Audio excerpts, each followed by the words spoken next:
At yesterday's White House press briefing, Jen Psaki claimed that there are potentially thousands of new COVID cases in South Africa. Therefore, she said a travel ban against several countries in southern Africa will remain in effect. One reporter from Africa was in the room. He wasn't buying it. Objective is. I have to wrap this up in a minute, but Patsy, go ahead.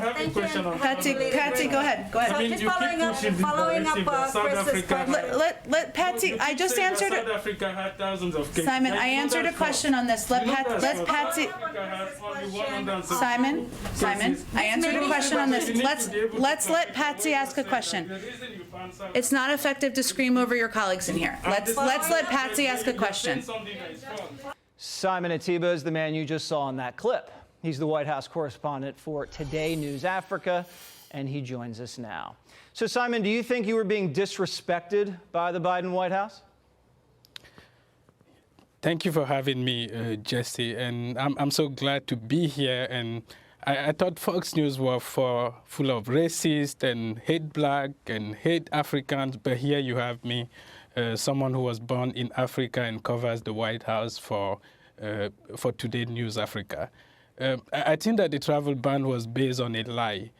The president on November 26th banned 8 African countries. Only 2 of those countries had any case of Omicron variant. 6 of the other countries had 0 case of the variant. And let me give you an example of Namibia, one of the countries the president banned. It's a small country in southern Africa, 2.5 million people. In 2 years, they've had only 400 cases of COVID-19 in the entire country. And they have 0 case of the Omicron variant. Yet the president banned them.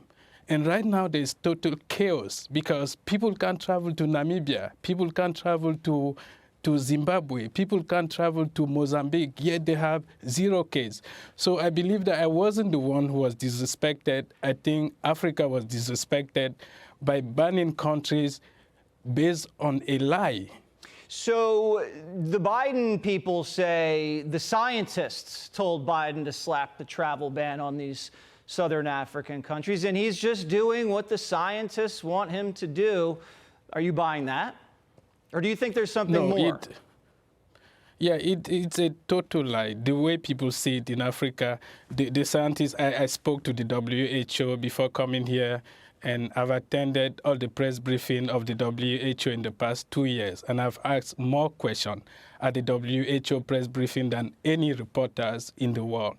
And the WHO believes that the travel ban don't prevent variant. The Gavi told me travel ban don't prevent variant from spreading. Africa CDC told me travel ban don't prevent variant from spreading.